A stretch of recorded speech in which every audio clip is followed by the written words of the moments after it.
You don't want to believe that. Can't you imagine that fairies might have immigrated here just like your ancestors did?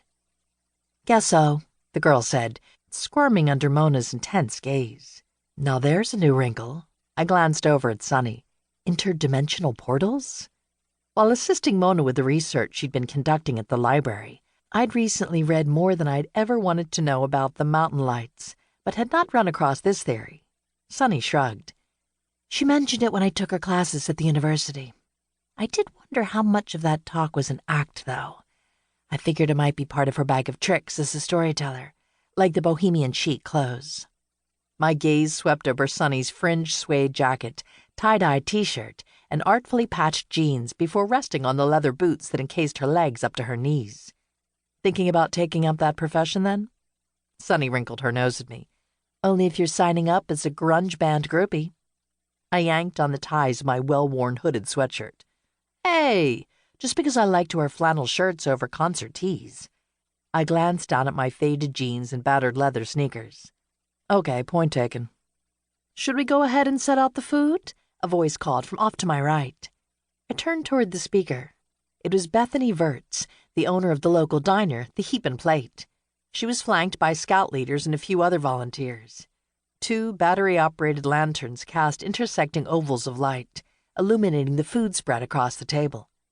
Bethany waved a package of marshmallows. I didn't want to open these bags too soon. I know how quickly they dry out. Go ahead. I think Mona's wrapping things up, Sunny called out. She always finishes her presentations with the fairy light story, she added, addressing me. This Tales by the Fire event was a good idea, I told my friend. Thanks for organizing it. We might as well get something more than just a dry lecture out of Mona's research. Especially since the town council is paying for it. That does put the cherry on top. Although it's a shame we aren't getting any additional pay for the extra work it took to set this up. Especially you.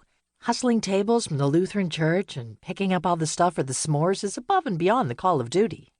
You expected extra pay from the Taylorsford town council? Sunny quirked her pale eyebrows. How long have you lived here again?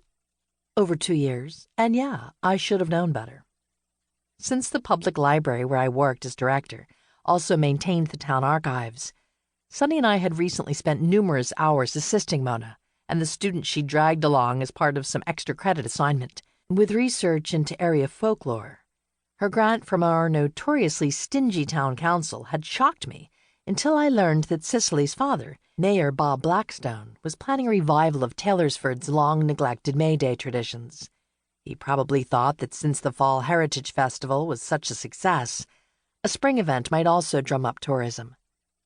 As Sunny and I strolled toward the snack table, 2 young people stepped in front of us. Hello, Ms. Weber and Miss Fields, said Hope Hodgson, one of the 3 students who'd accompanied Mona Raymond on her library research trips. Hi there. Sunny flashed a smile but didn't stop walking. And excuse me, but I'm needed over at the s'more station.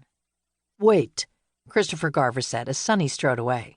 We just wanted to know if you'd seen Lacey. Noticing the concern etched on the faces of both students, I paused. No, I haven't run into her this evening.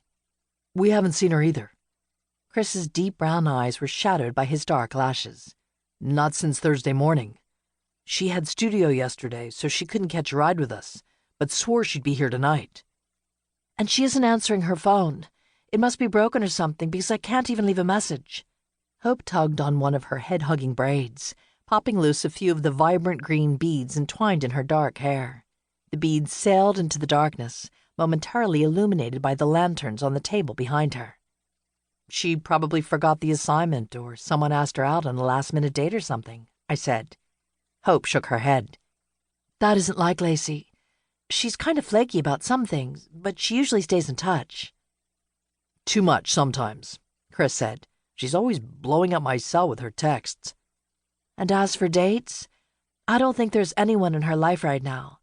She was seeing some mysterious guy for a while, but that must have fizzled. At least she stopped hinting about it, which is all she'd do before. Hope frowned. Now all she does is complain about relationships not being worth the pain. So I can't see her suddenly changing her mind, especially if it meant jeopardizing a good grade in this course. Did you ask Mona if she'd gotten any message?